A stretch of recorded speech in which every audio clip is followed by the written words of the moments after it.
Thanks for listening to Goddab Radio, a podcast for progressive thinking people. I'm Mad Dog Manser, and I'm here to bring you relevant and honest news and information that I find compelling. We cover politics, debunk conspiracy theories, report on cannabis, and feature guest interviews regularly.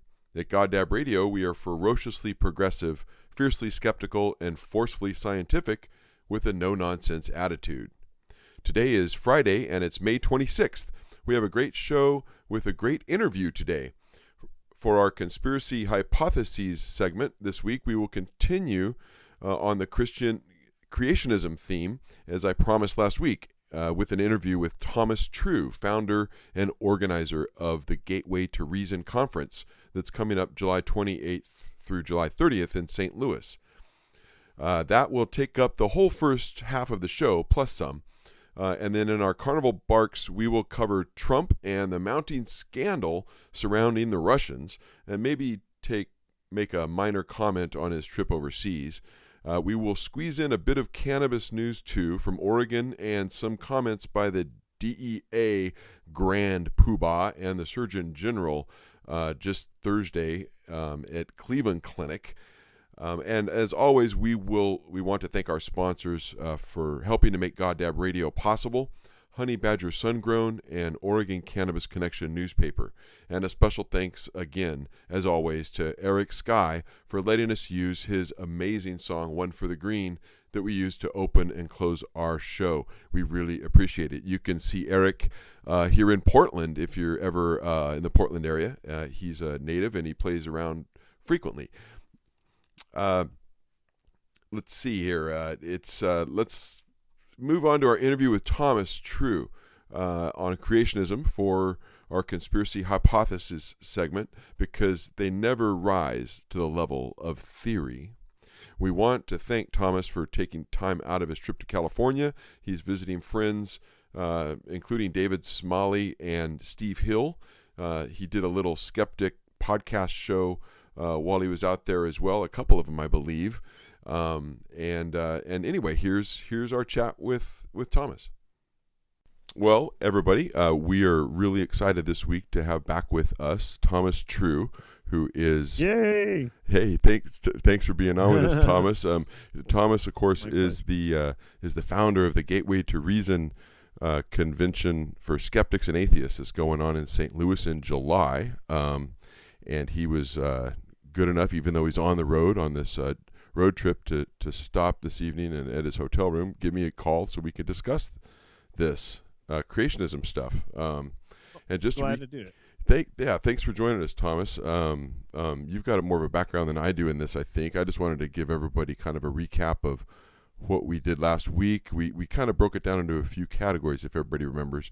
And I think what you and I will focus on a lot will be the old earth creationism and the young earth creationism aspect to it, and some of the arguments they have in there, and how they just don't fit with logic or science, of course. I don't think we'll focus too much on the different Christian aspects or religious aspects, but then we might move down to some of the speciation and microevolution aspects that I talked about last week. I think would be most interesting. Okay. So just to recap for everybody, the old earth creationism kind of was accepts a deep time and methods used to reach the age of the earth. So they understand that the earth is 13.5 billion years old. They believe life was deliberately created, though, and which of course leads to all sorts of other problems with the idea of intelligent design. And under that old earth creationism, there's like 5 different factions of theistic evolution, where people assert that God has caused abiogenesis basically from the beginning, and everything else just kind of took its course, of course. Day-age creationism is a literal interpretation of Genesis, which is we'll go into a little bit, I'm sure. And gap creationism, which is interesting to me, that God created the universe and earth, but then laid waste to the earth and then restarted all over with Genesis, which is another kind of crazy one. And then he's crazy like that, you know. I guess if you believe in that there's a God that can do that, why not, right? Look at Trump. Boy, it'd be great to have him be God. Young Earth creationism, of course, falls into a few categories, with the universe created 6 to 10,000 years ago in 6 days, and there's ones that actually believe it was 13.5 billion years ago. But the solar system time is a lot longer, so that each day represents thousands or millions of years or something. And as the as universe gets older, they keep changing their time frame of how long a day is, of course. Yeah, that is, I believe, the logical fallacy of what they call moving the goalposts. So, like, when you nail something down, instead of it applying to their particular favored idea, they just say, well, a day was not really 24 hours. It was like 7 million, years long. Right, and right.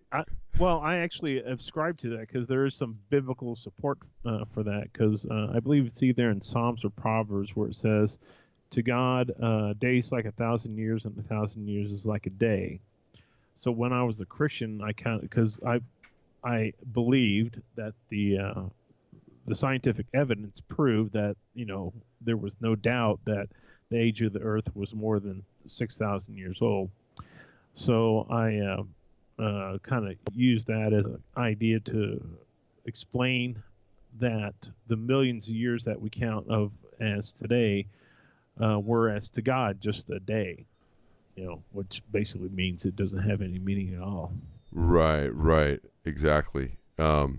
That's just kind of crazy. I just never really thought of it that way. I mean, I guess they explained it in the book, and some smart men probably thought that there's going to be some smart people that start to question this, possibly, or something like that, I guess. So yeah, I think that I find that one of the more creative ways to explain it is to that a day is thousands of years, right? So, and of course, the other interesting thing when you mention that is that we know that as you speed up, right, as time slows down. So there is that aspect. Right. So there is the bending of time. Scientifically, we know this happens. Yeah, that's related to the law theory of relativity, right?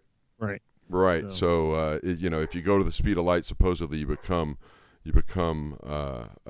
infinite in mass, and time slows down to zero or something. I'm not a scientist, but I think that's sort of the way it works. Well, as speed increases, time decreases. I don't know what the formula is relating to that, but basically there's a direct correlation to time and speed. And you are correct in saying that there's as you get faster, it takes more energy. And I've heard this, and I'm not exactly sure if it's true. I mean, we like in our science fiction to discard the speed of light because it makes it more easy to get around space if you don't have to be hindered by a light year or light speed. So yeah, right. Yeah, that's totally true. I mean, it's or having a wormhole where you can fold space and maybe move quickly from one part to the other or something. Again, going faster than the speed of light to do that, and I don't know. I don't think that's really possible. But you are aware that the speed of light is not a constant by any means. Right.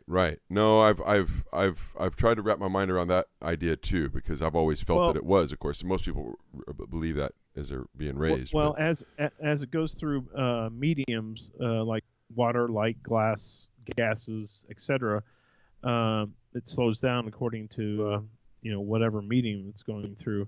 I heard the other day, I believe it was on Skeptic's Guide to the Universe, where they were saying that they actually had it going through some medium that it was traveling at about 38 miles per hour.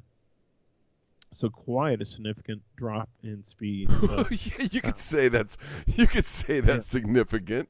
I mean, you can almost do that on a bicycle. That's good Lord, that's crazy. But I guess it's friction essentially is what we're looking at basically, right? And some sort of space-time way, space-time friction. No, because photons are essentially massless. And that was the quandary that Einstein and other physicists were getting into, you know, how's light travel? It needs a medium to travel on. So, well, if it's on something and it has weight, and then it's a wave. And waves don't have weight. They're just aspect of phenomena that happens, and Right. they, Right. they don't. See, we're talking about creationism. So my theory is that light is life. I mean, if you want to break it Okay. down for people who want to be spiritual, just say, well, it's simple. Light is life. Because you can't have life without light. Well, I don't know if that's true. I don't know if it is either, but they like to hear it, and it helps to make it simpler for them to maybe understand science or God being something they can wrap their mind around when it's not existent. I'm like, well, think of light as being God. Light is life. Light is everything. Oh, are you talking about creationists saying that? Yeah, no, me trying Oh, to yeah. explain to creationists a way to wrap their mind around there being no person, no intelligent design, but there's got to be something. I just say, well, chalk it up to light. I mean, I don't know, because sometimes I feel like the argument can't even be made. That you're up against dogma, not dogma, Well, but rituals that they've been indoctrinated in since they were so young that often it's really hard to break that. But you said you were raised a religious person as well. I mean, from a child, and you broke yeah, away from that. yeah, and that was pretty much on my part. I wasn't forced to do it. I liked going to church actually because here were a bunch of adults who had responsibilities. They're growing up and blah blah all that kind of stuff. Dressed nice and seemed to be smart in any other way. So I figured that this God thing had to be real. So I sought it out on my own, and my mom never really pushed it on me. My brothers were kind of take it or leave it too.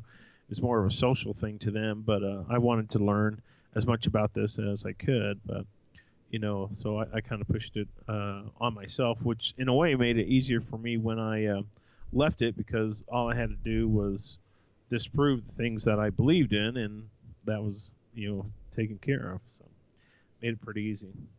Right. So, where would you have come down in order to explain creationism previously? Were you an old earther or a young earther in your philosophies before you started really delving into it more? Did you have a way to explain modern science like that? Well, to me, science was always what I used to think was science was the way that God used to operate to have the universe work.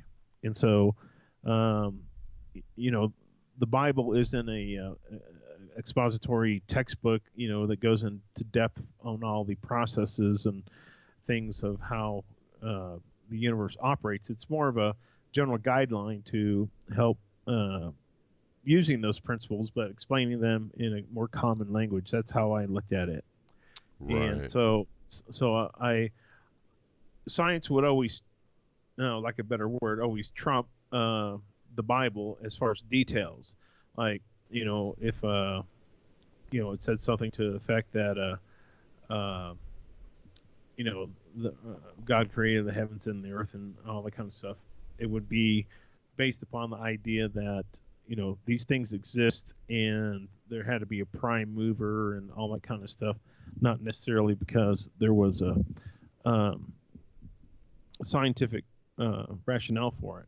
So, But just because, I mean, what other reason could there? I mean, there has to be something. I mean, that's often I mean, where did everything begin, right? I mean, the chicken and the egg argument, sort of, I guess. well, my answer now is I don't know and you don't either. Right, exactly. That's Yeah. that's Now, one of my favorite answers.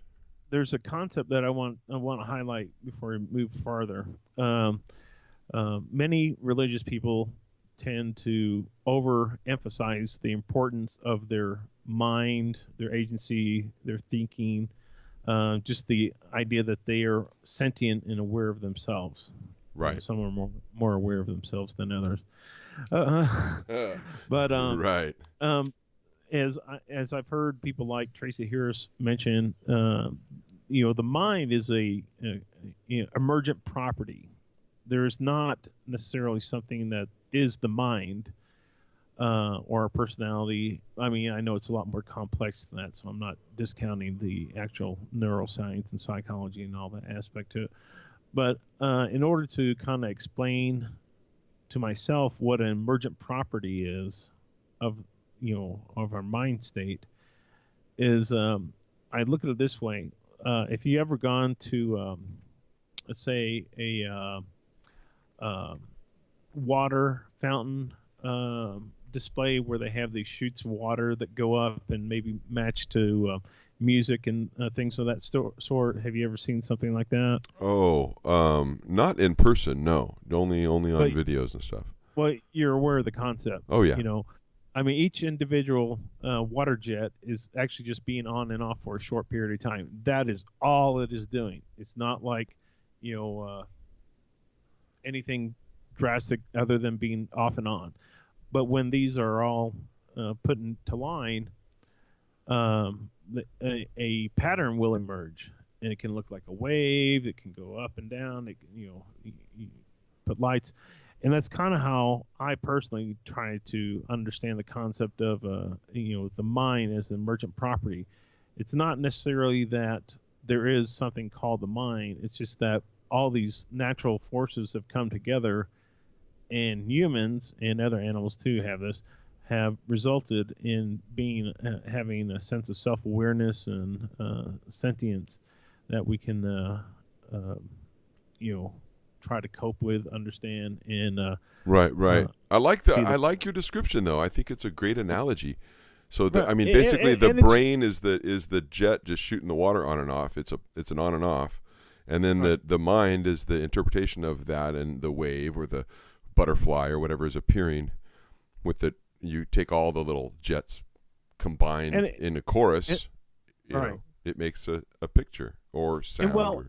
And well, more specifically, lights, blinking lights that are like on billboards and things like that. The lights are not really going in a circle; they're just turning off and on according to time. It's the same sort of thing.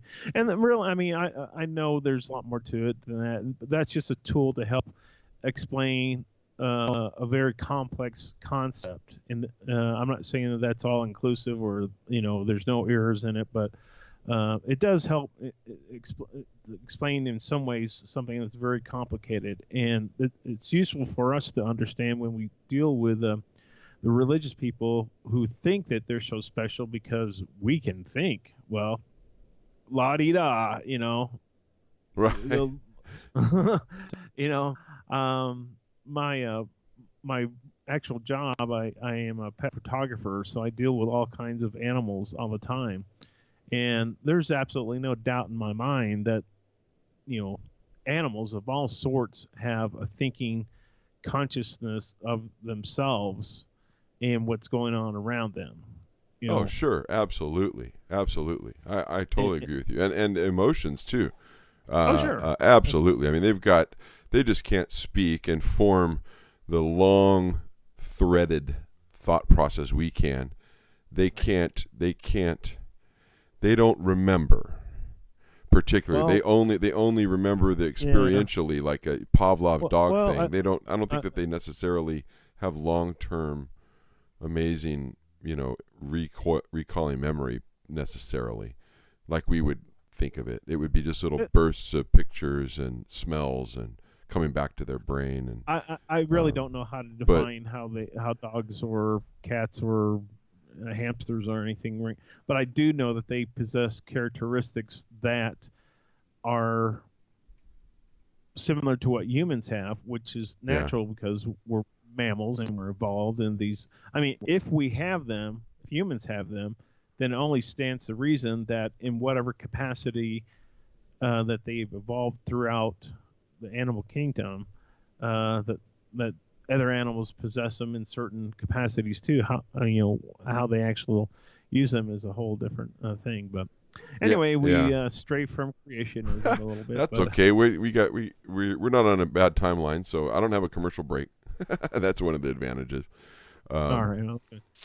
Let's get back here to the young Earth, old Earth a little bit. One of the concepts of the young Earth concepts is that God made the earth to look old, as if we would find out that it was made, and that people who climbed to the top of Mount Everest found seashells there.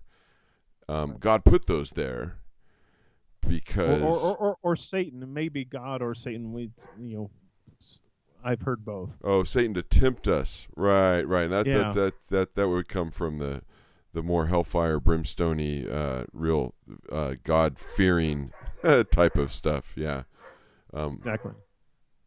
Yeah, I've heard that God has done that to try to, keep our faith strong, so we won't be Right. fooled by, science. Well, fuck that shit. Why didn't God just use science to convince us instead of having to believe in, some book that was written, over thousands of years, by all kinds of different people who didn't know shit from Shiloh, Oh yeah, I mean, and back in the days before science really was even doing anything. I mean, we didn't, it's only been 500 years of any kind of effort in scientific thought, Well, I understand what you're saying, but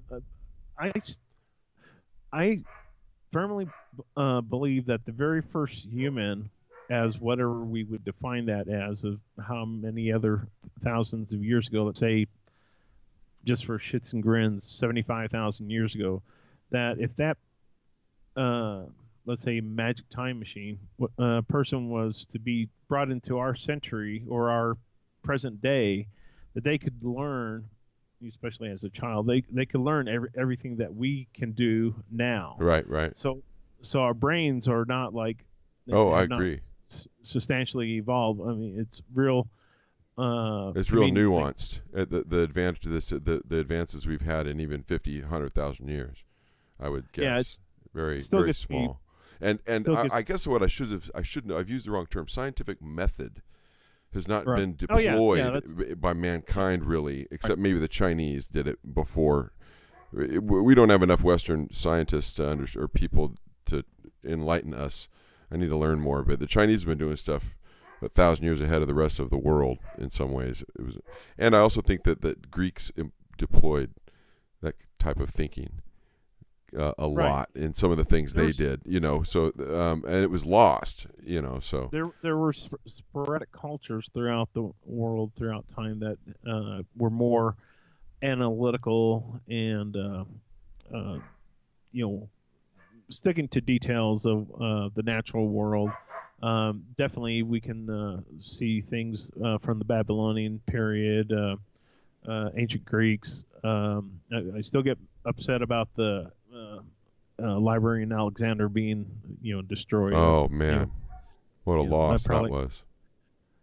But I mean, there was other instances. We'll never know really how much in the Americas science could have advanced if it wasn't for the Europeans interfering with in spreading disease and death to the Native Americans, because a small addition to what knowledge they had may have had a great effect worldwide on innovation and thinking. So I mean, when you get right down to it, everything that ever has been invented or that will be invented essentially exists right now on the earth. So in 10,000 years, if we invent something creative, more than likely the parts of that are already here on the earth. We just don't know how to put them together. Oh, I see what you mean. Right. Sort of like oh gosh, the movie, the book, Carl Sagan's Cosmos. The fiction book. The aliens when Contact. Yeah, everything was here. You just had to know how to put it together, and then suddenly you've got some wormhole machine, right? There you go. that was actually such a brilliant concept, man. That everybody thought she didn't go anywhere, and of course we know that if she went the speed of light, she could have been gone for hours, and it would have been a tenth of a second, obviously, right? So Yep. Brilliant concept. And I think that's kind of where I go to is the arrogance that book puts forth that both sides have, right? Because the scientist was exposed at the end of having to believe in faith because there's really no way that she could honestly prove what she had experienced. Right. And in that narrative, yeah. Yeah, in that narrative, and that was an interesting concept for me. It really makes you think. But again, in either way, to me, it's the more logical explanation. Right. Then she would have dreamt that, or what you were just talking about with the idea that God put the put everything together fossils, perfectly, and the fossil record and everything, to trick us into thinking that everything was like 14.3 billion years old, is just idiotic concept because it means that you believe in a God that is trying to trick you. Right. And one of my answers to that, to most creationists who say that the universe is a short age, a few thousand years, is that actually it's not 10,000 years old. It's actually 15 minutes old, and everything else has just been put into place to fool you. And while that's kind of over the top ridiculous, I do that because I want to emphasize that concept that I say the universe is 15 minutes old is just as ridiculous as you saying it is 6,000 years old. Right. Absolutely. The same. And in a matter of fractions of universal time, they're about the same length. Right. 6,000 years and 15 minutes in the scope of 15 billion years is about the same. So. And they're both unfalsifiable using the exact same argument. Right. Or another one that I'd love to say is that, you're all a figment of my imagination, so it doesn't matter what you think.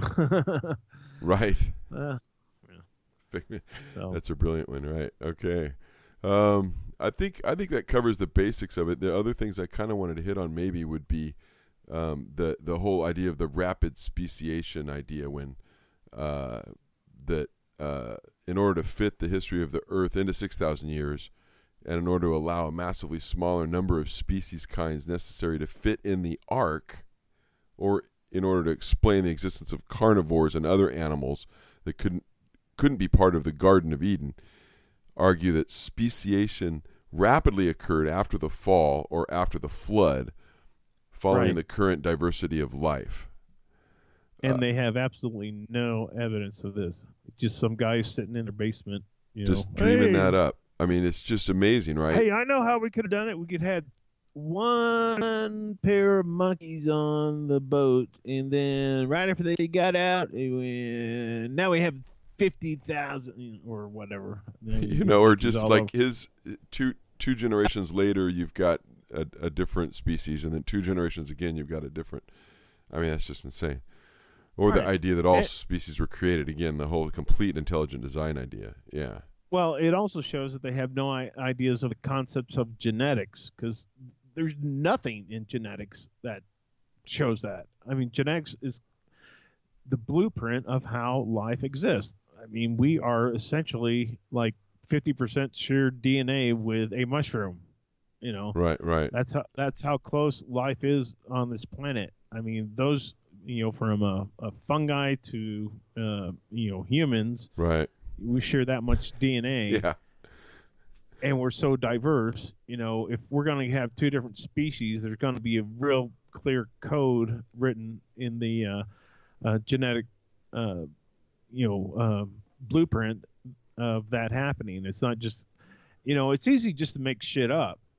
You don't have to have any evidence for that. And that's what they're great at, they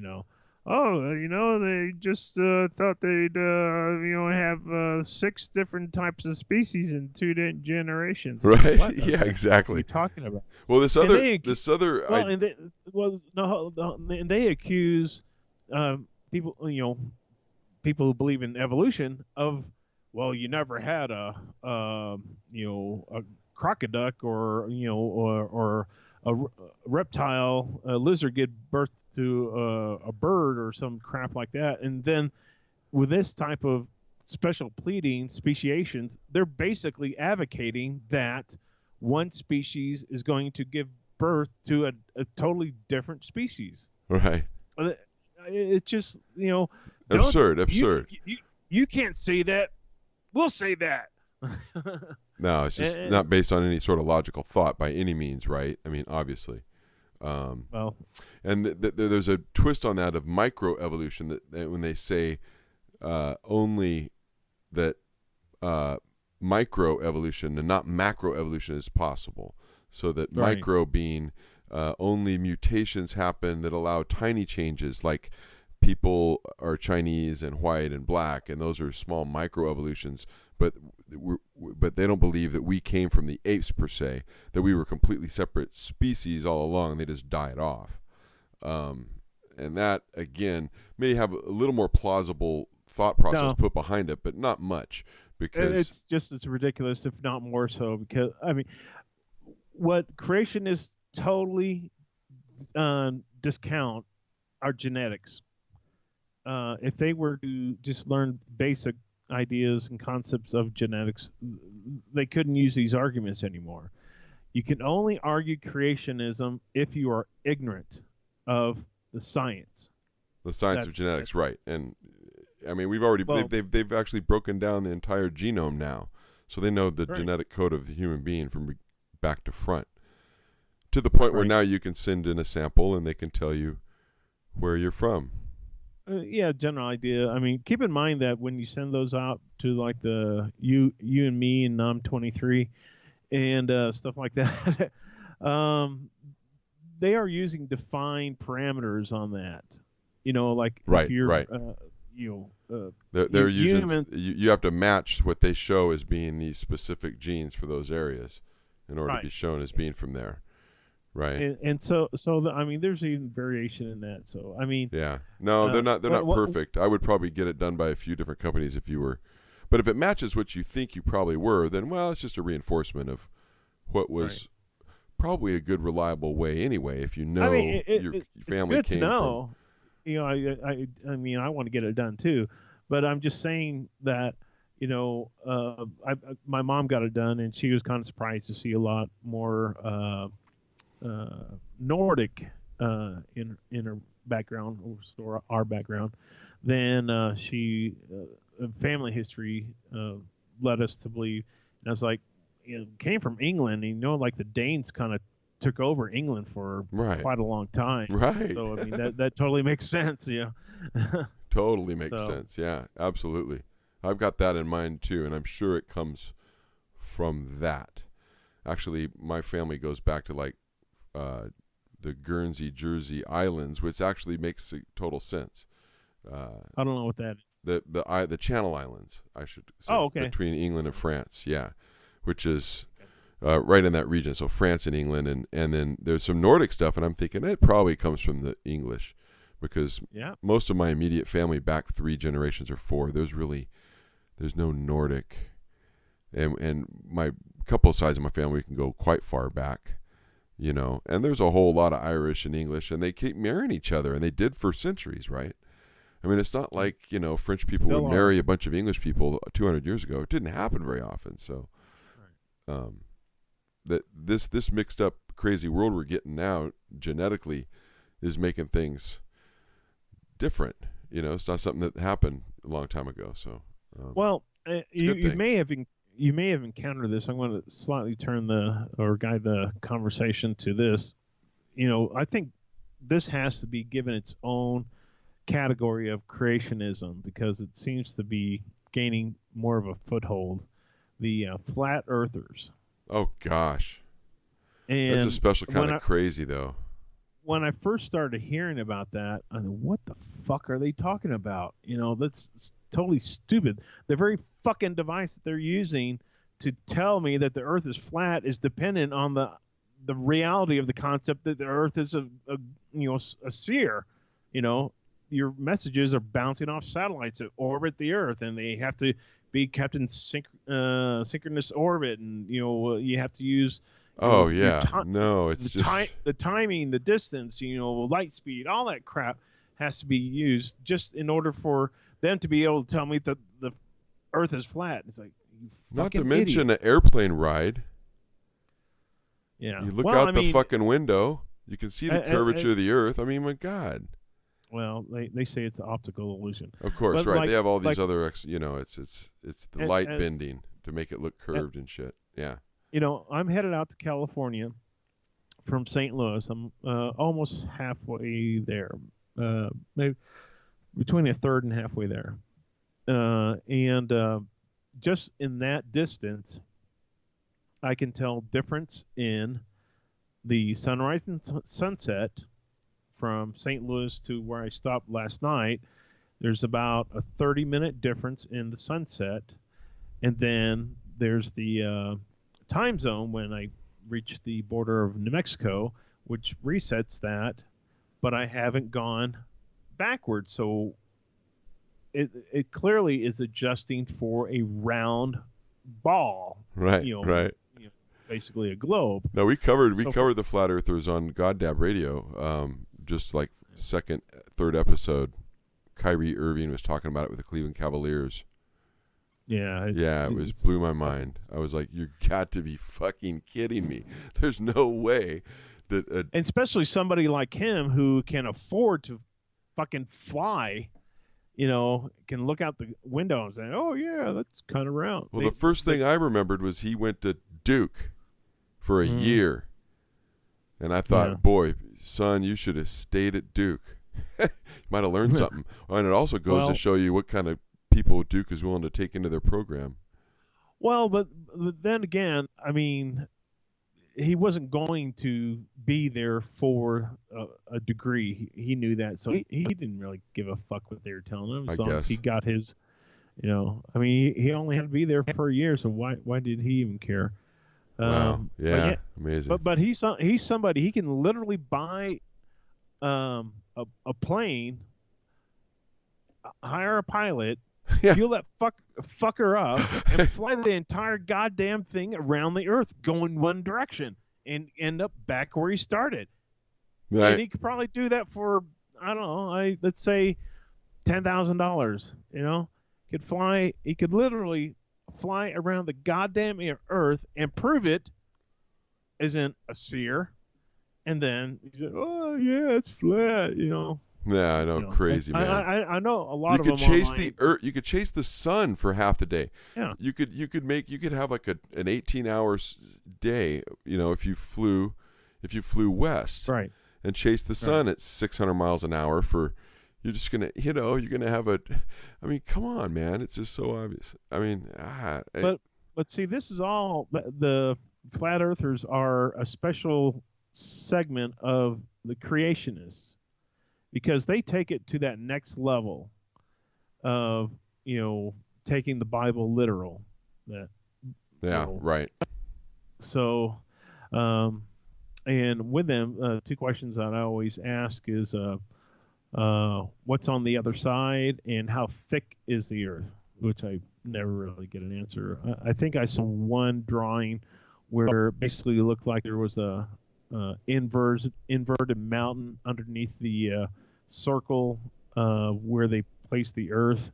And I said, well, that doesn't make any sense either. Right. No, that doesn't hold water. I'm not sure what's getting on these people, man.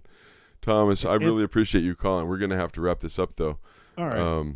It was great. I think you gave a lot of insights. You really enlightened me on quite a few things that I was not aware of. So I could spend days on this. My ex-father-in-law was on the Kansas State Board of Education when they removed evolution in Kansas. So. Wow, that's cool, because I have got a lot more religious stuff to cover, because that's kind of it's going to end up being a sub-theme of this show over time, I think, is debunking a lot of religious stuff. So I will definitely call you when I've got some questions and want to get some more insights into it. I don't know if we debunked anything, but at least we discussed a little bit about it. So awesome.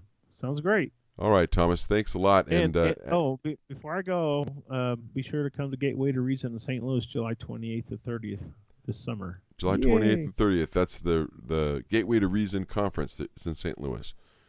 All kinds of good stuff's going on. Matter of fact, my trip to California is to be on some more podcasts. So here we go. Okay, excellent. Yeah, I'll keep a listen out for that.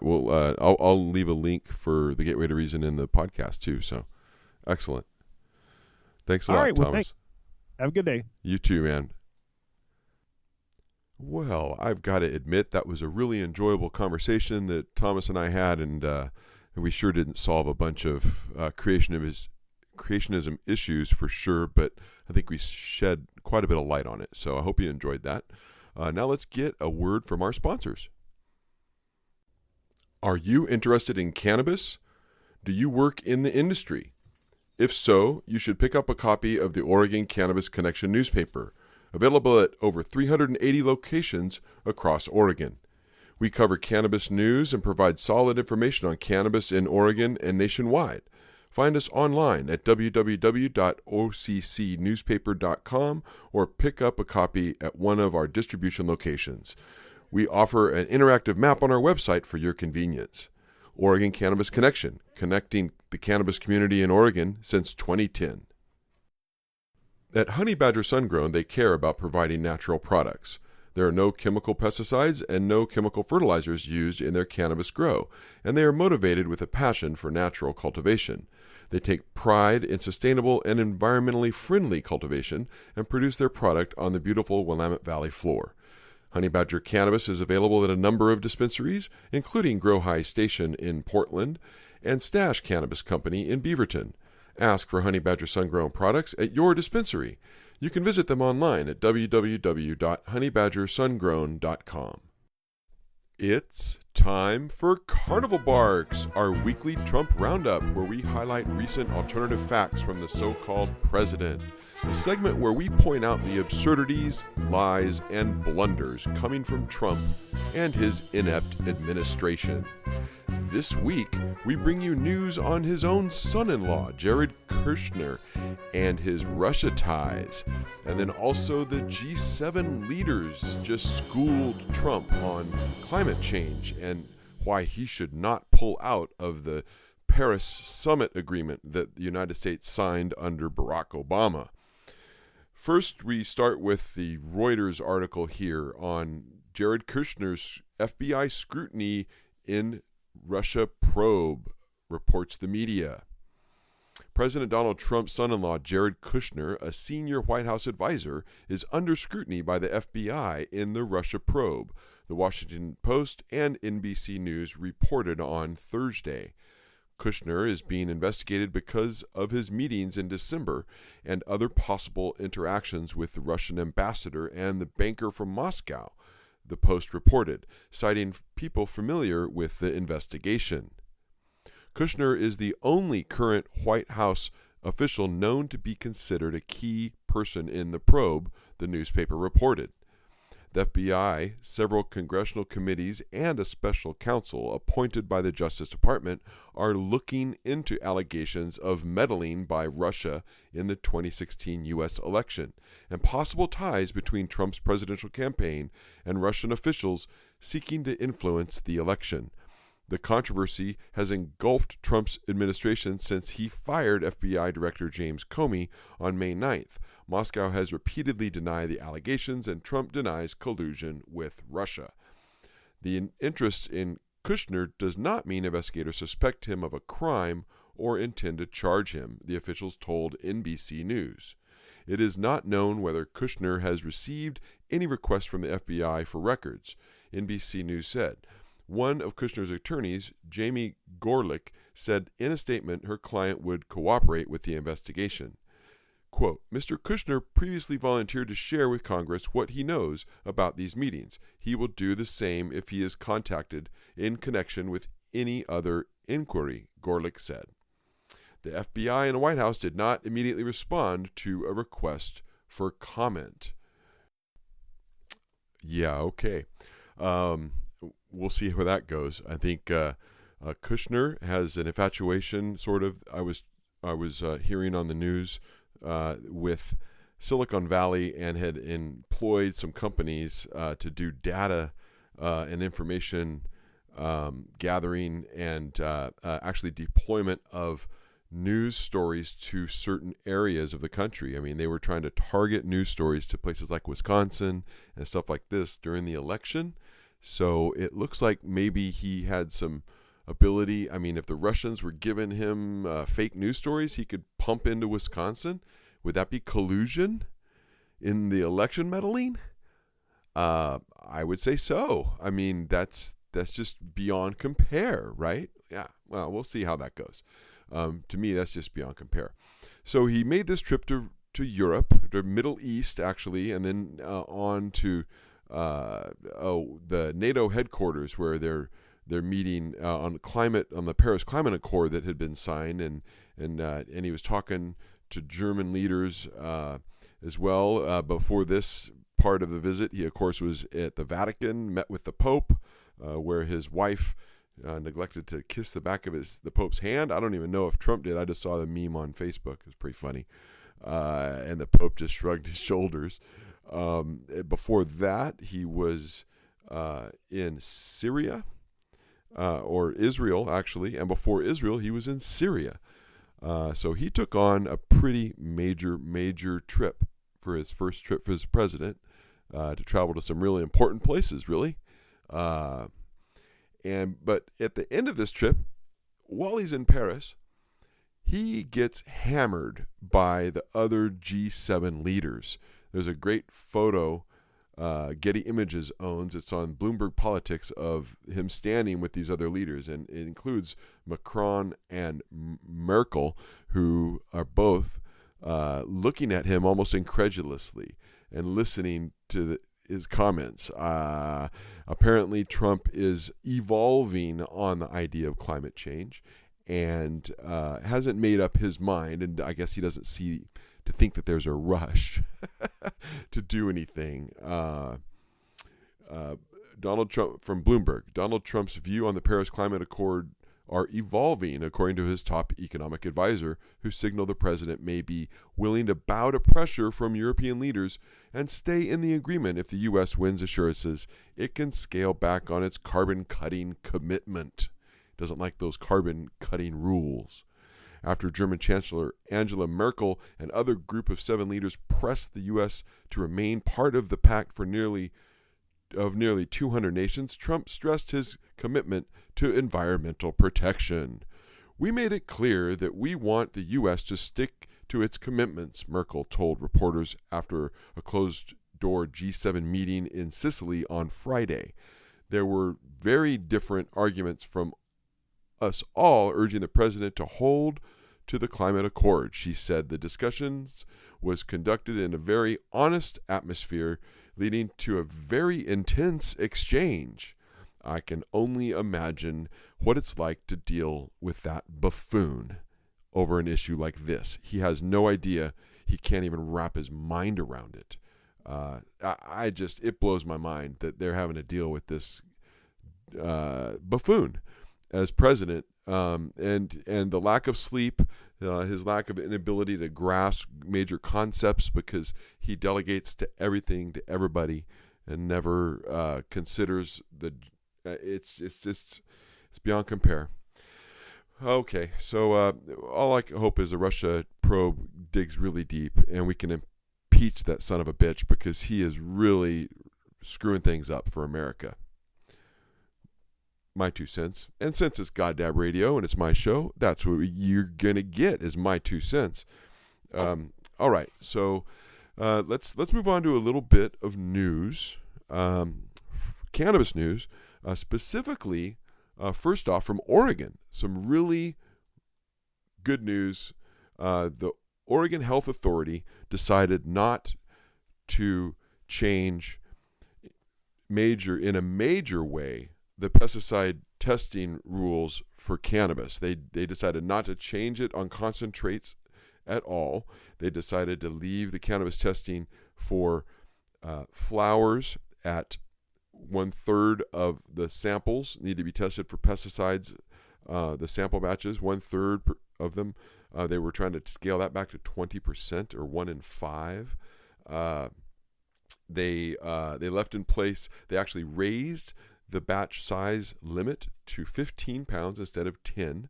So that's a 1/3 larger, so that should save about 30% on testing costs for a lot of the growers that have large harvests.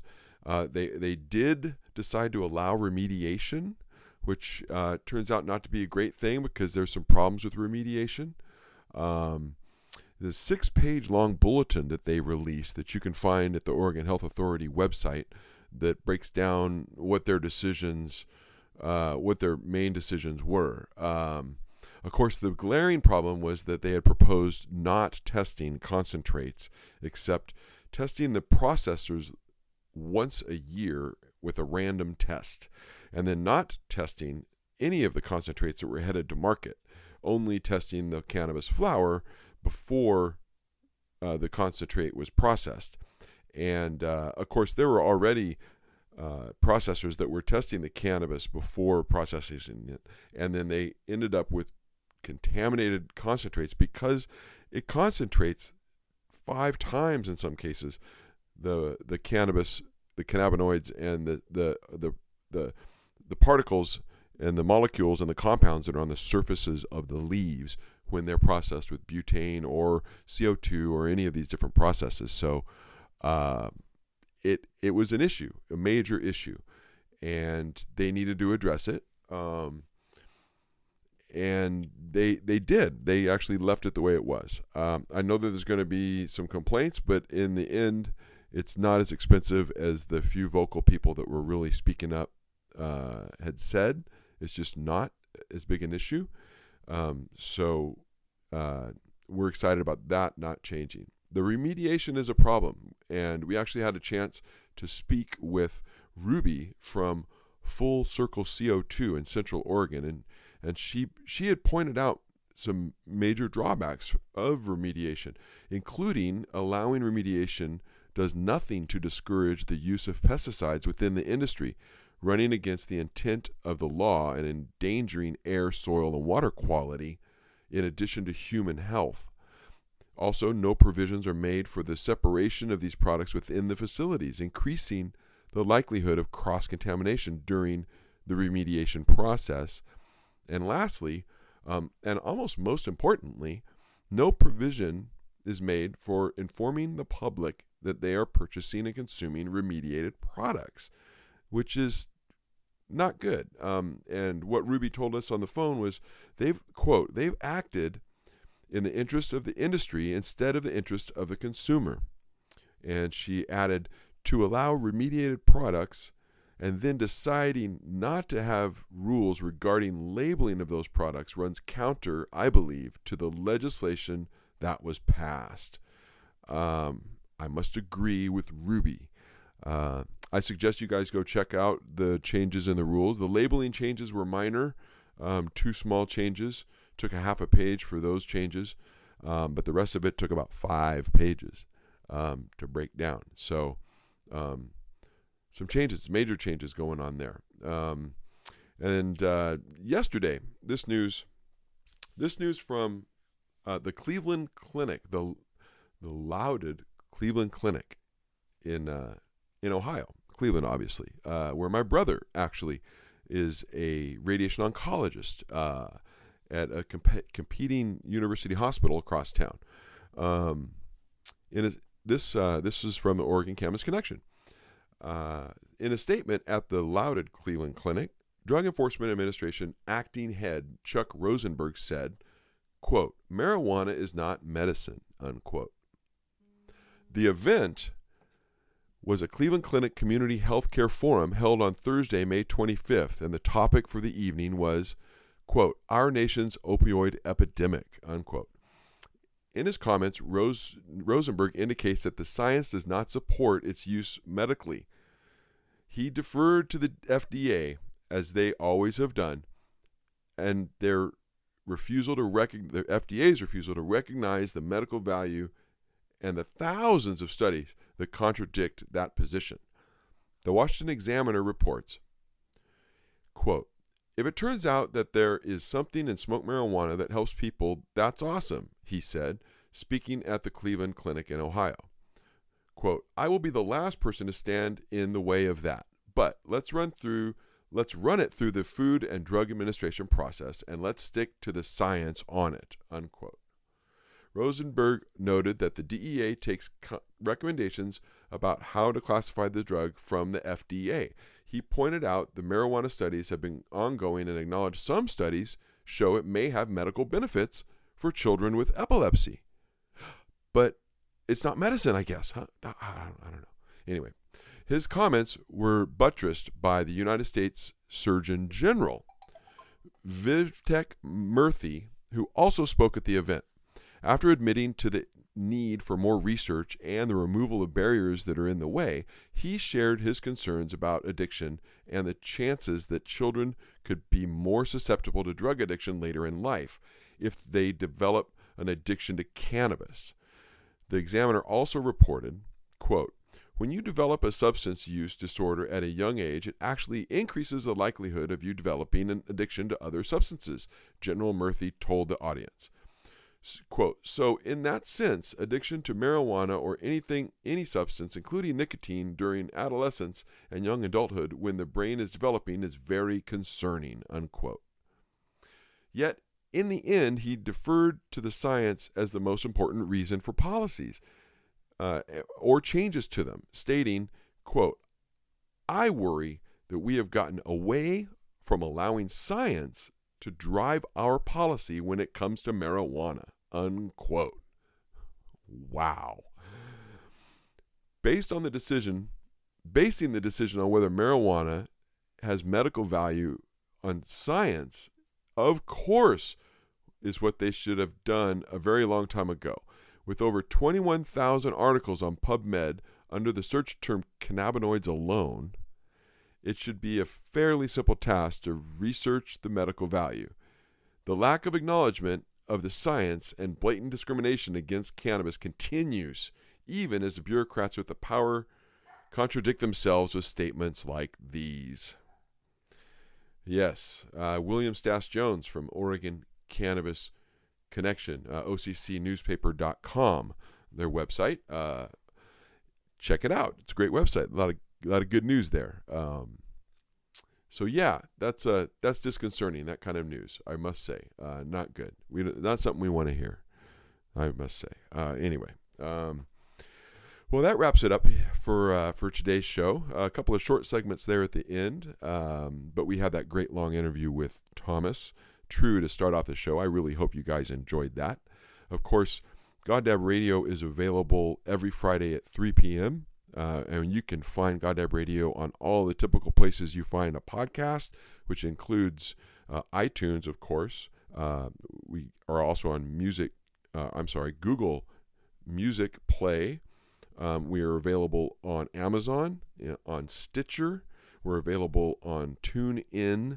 And, of course, you can go to www.goddabradio.com and click on the subscription button, and then you can just get it emailed to you every Friday when the show comes out. I hope you enjoy us. Like us on Facebook if you could go and like us on Facebook. That would be great. We'd love to know you're out there and that you've heard our podcast, and give us a comment. We'd love to hear from you. We're also on Twitter. So check us out, goddabradio.com. Thanks for listening this week, folks, and we'll catch you again next week.